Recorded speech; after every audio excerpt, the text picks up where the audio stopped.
ഇവിടെ ആരാളുള്ളത്? ആരുമില്ല. ഈ പറയുന്നതൊന്നും കമ്മ്യൂണിസ്റ്റേ അല്ല. അറിഞ്ഞിരിക്കണം. അറിയാവുന്നതുകൊണ്ട് ഞാൻ പറയുകയാണ്.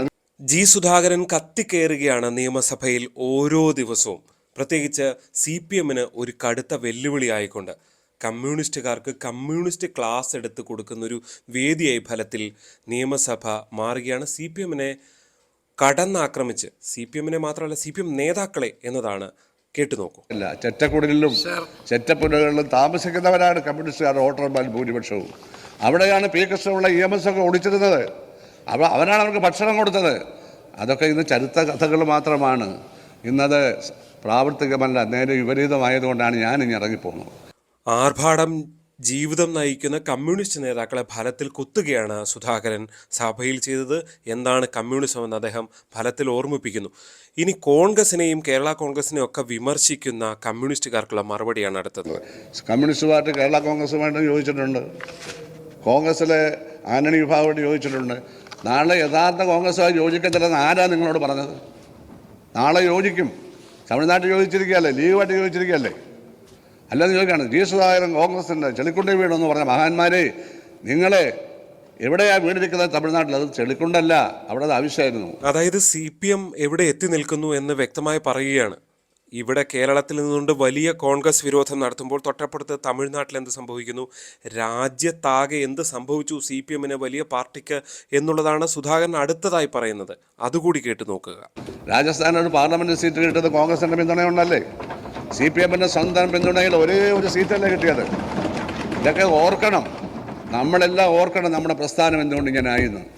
62 സീറ്റുണ്ടായിരുന്ന പാർലമെൻറ്റിൽ ഇടതുപക്ഷം 6 seat, 2 seat CPI, 4 seat CPIM, 5 seat കേരളത്തിന് വെളി. ഇതെല്ലാം പരിശോധിക്കണം.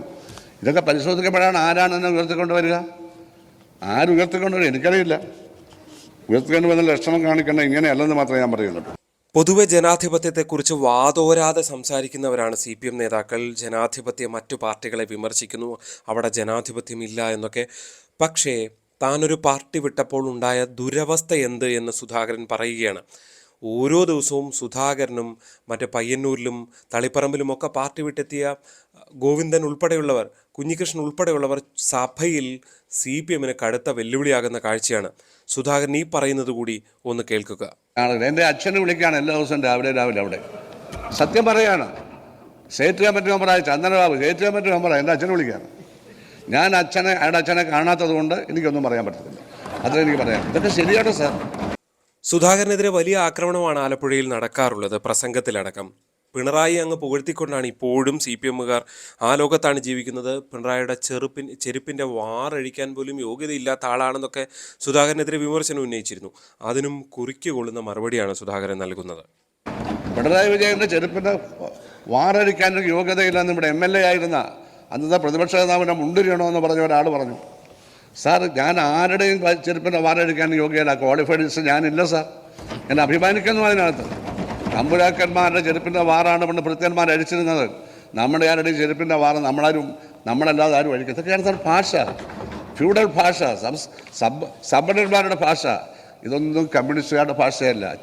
ഫലത്തിൽ UDF MLA അല്ല എന്ന് സുധാകരൻ പറയുന്നുണ്ടെങ്കിൽ പോലും, സ്വതന്ത്ര അംഗമാണ് എന്ന് പറയുന്നുണ്ടെങ്കിൽ പോലും, നിയമസഭയിൽ VD സതീശൻ്റെ ബജറ്റിനെ അദ്ദേഹം പിന്തുണയ്ക്കുകയാണ് ചെയ്തത്.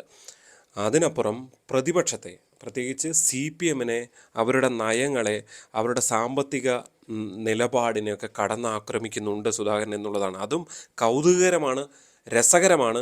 6000 കോടിയൊക്കെ ബാക്കി വെച്ച് പോയ ബാലഗോപാലിൻ്റെ കഥകളുണ്ടല്ലോ, അതിന് സുധാകരൻ ഒരു മറുപടി കൊടുക്കുന്നുണ്ട്. 6000 കോടി രൂപയുണ്ട്, 6000 കോടി രൂപയുണ്ട്, 6000 കോടി രൂപയുണ്ട്.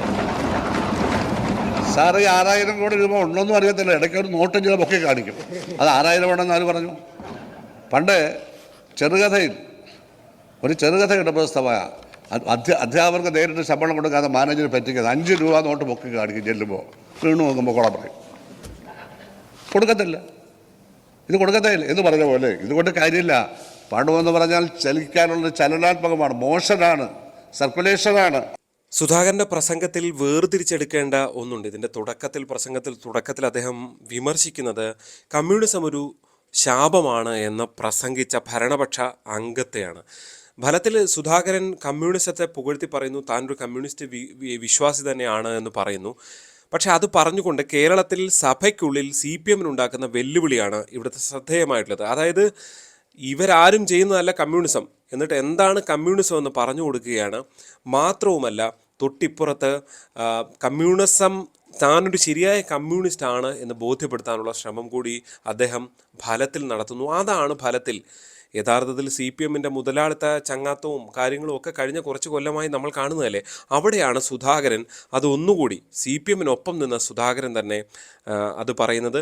അവിടെയാണ് പ്രതിപക്ഷ അംഗത്തെ കൂടി വിമർശിക്കുന്നതിന് സുധാകരൻ്റെ രാഷ്ട്രീയം അങ്ങനെ കൊണ്ടുപോകുന്നതിനും കാരണം ഫലത്തിൽ ഇതല്ല കമ്മ്യൂണിസം എന്ന് പറഞ്ഞു വെക്കുന്നതിനുള്ള ശ്രമമായി വേണം കാണാൻ. ഇവിടെ കമ്മ്യൂണിസം ഒരു ശാപമാണെന്നൊരു സുഹൃത്ത് പറഞ്ഞു. ഞാനതിന് മുഖം കാണാതിരുന്ന എൻ്റെ ഭാഗ്യം. സർ, കമ്മ്യൂണിസം ശാപമാണെന്ന് പറയുന്ന ലോകത്ത് ജീവിച്ചിരിക്കാൻ അവകാശമുണ്ട്. മഹാനായ ജവഹർലാൽ നെഹ്റു എന്താണ് പ്രിൻസസ് ഓഫ് വേൾഡ് ഹിസ്റ്ററിയിൽ എഴുതി വെച്ചിരിക്കുന്നത്? അത് ശാപമാണെന്നാണ്.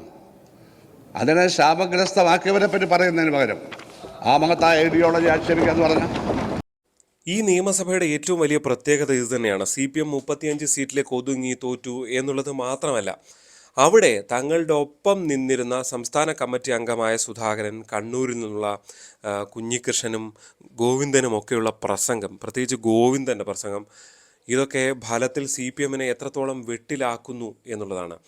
സുധാകരൻ എല്ലാ കാലത്തും നിയമസഭയിൽ അതിഗംഭീര പ്രസംഗങ്ങൾ നടത്തുന്ന ആളാണ്.